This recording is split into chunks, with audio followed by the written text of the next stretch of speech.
Hey viewers, this is Elaine from Pants Flag, and I am finally playing Asagao Academy. I am fulfilling my dream of pursuing the personalities from Normal Boots in a high school setting. That's messed up. Oh, God.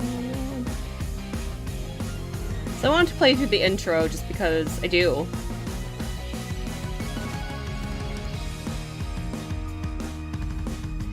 So, with Normal Boots, I am not familiar with the guys from Continue, but I am familiar with JonTron and Peanut Butter Gamer and the Completionist.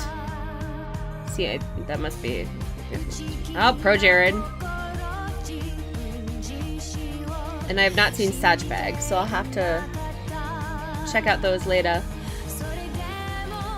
And you've got Mai, who is your best friend character.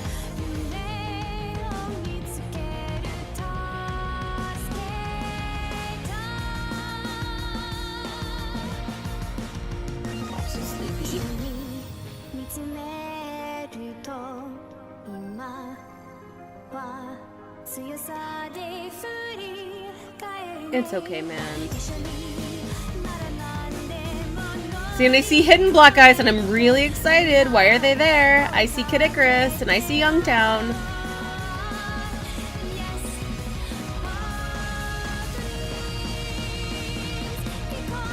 And I'm wondering if they're from a rival school. Ready to get transported to a dream world of magic? I am. Asagao Academy, Normal Boots Club. That's Pro Jared's voice. Alright. Here we go. Train makes its way along the gentle curve of the coast, whisking me farther and farther from home. Across from me sat a boy, face half buried in a newspaper. Alright, so entranced in his article, he won't speak a single word to me, even when I ask him to join the compartment. What a poop. He shrugged, nodded, and adjusted his newspaper without ever making eye contact. It had almost been an hour, in fact, and he hadn't once looked at me. To avoid a conversation, I took instead to counting the buttons on the pretentiously lush carmine seat cushions. 1, 2, 3, 21, 22. Now and again I turned to look. Trees were blurring by. Sometimes the smear green would break and reveal the quiet blue of the Sea of Japan. And the writing's quite nice, so... Eventually, this rapidly made my stomach churn and went back to counting the buttons on the seat cushions. Should have brought a book! My eyes wandered to the boy in his jacket. It wasn't the school issue blue that the other students on the train were wearing. Instead, it was a green varsity-like jacket with an embroidered patch partly sewn on the front.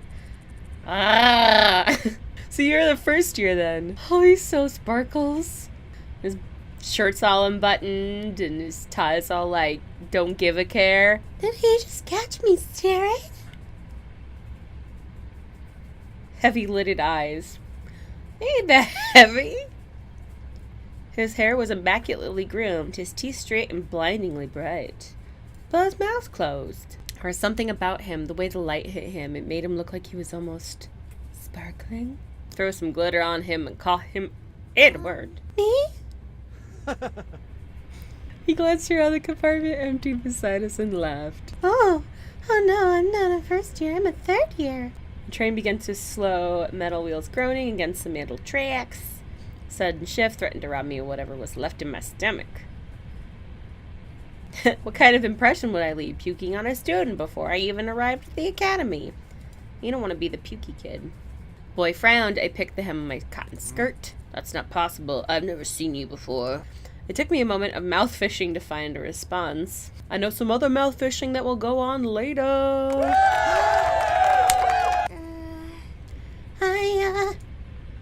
It's because I'm a transfer student. It's got a cute laugh. Transfer student, huh? We don't get many of those. I removed my acceptance letter from the front pocket of my uniform. Paper, heavyweight, off-white, it accumulated creases from me reading it and rereading it. As if the words might have changed the last time I read it. Boy took it, studied it, and handed it back to me. I'll see you around. See you around. He smiled at me and picked up the suitcase lying next to him. I'm giddy! I want to get Dayton!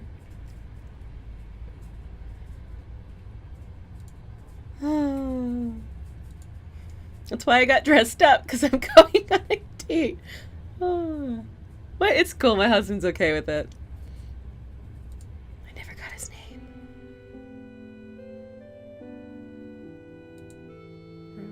Early April, and the last frost of the winter had come and gone. The trees were already green, their leaves shivering in the occasional gust weaving through them. The air was mild, only a few clouds hanging in the sky.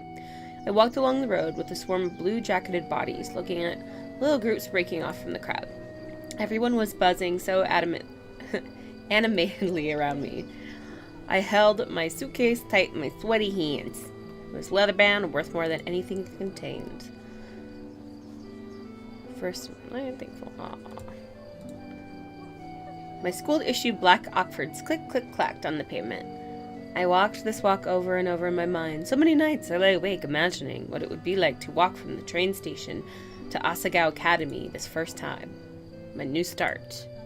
I always imagined that everything would change for me on this walk. That somehow everything would be magically different. But as I looked around, I realized nothing had changed. I hadn't changed. Aww. By the time I reached the massive gate to the academy, I forgot all about the disappointment slouching in the back of my throat. The school, framed by the gate's twisting black metal, was just as beautiful as the glossy photos I saw in the pamphlets. It is really nice, though, to...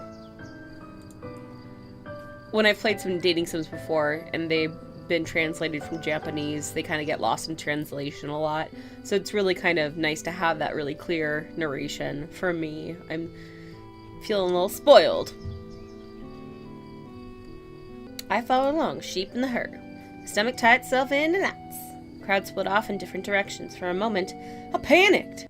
Well, hello there. I know he's not a dating option. I just wish he was. A tired-looking man with graying hair called out for first year as a cluster of fresh-faced students gathered around him. He was going to absorb them for their youth. Tallboy. Is Tallboy a stupid name? Hey, look at that girl! I turned a few feet away. A small group of boys were pointing at me and snickering. Happened a lot in school. Pink hair? Are you kidding me? How desperate can you get? Hot shame crawled down my neck. Just got a hot shame crawling down my neck. I don't know, I just wanted to sing. I attached myself to a group of girls, following a few steps behind them.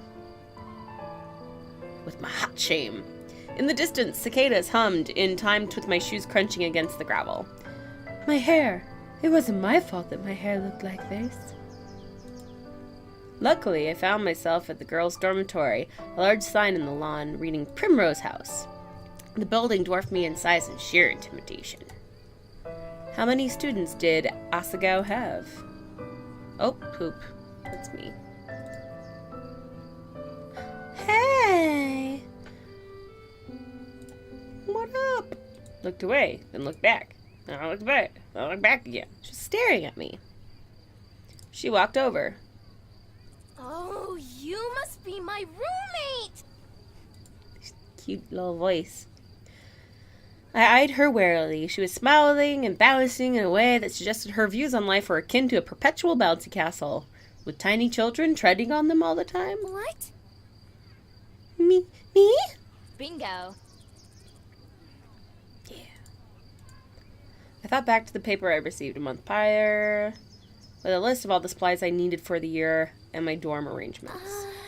Yeah, that's right.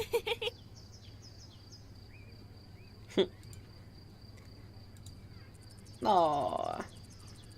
When I found out my roommate was a transfer student, I knew you were going to be a total main character.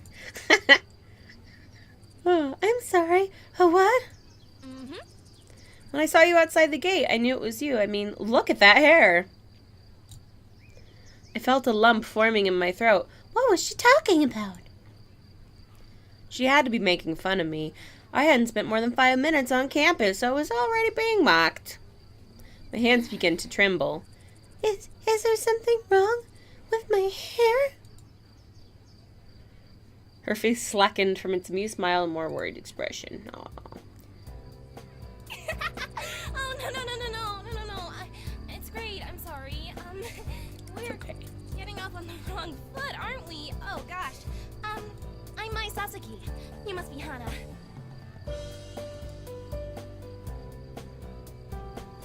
Hello. Oh, it's nice to meet you, Mai.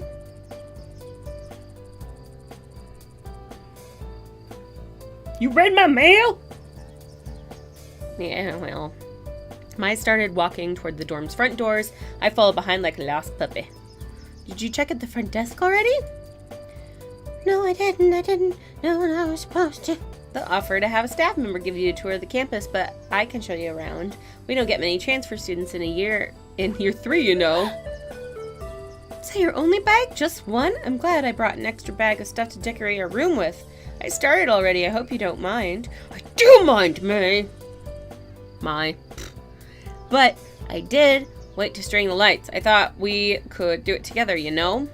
Yeah, no. She spoke quickly, the words bubbling from her mouth, and left me no time to answer until the end of her monologue. Yeah, okay, that sounds good. I'm so shy. She held the front door open for me, and I hurried inside. All right. That is date number 1 of Asagao Academy. I am going to take a little break, and next time we will do date 2. Make sure to like and subscribe, and also make sure to check out our streaming crew at twitch.tv/ why can't I word mouth ban? At twitch.tv/pantsflag. Okay, bye! First episode, I want to talk about Pokemon. Specifically, Wonder Trading. Anyone that's played Pokemon X and Y or Omega Ruby and Alpha Sapphire can tell you he was the head toy designer for Atama Toys, pre-war. You've all seen the Giddy Up Buttercup. Horsey! Our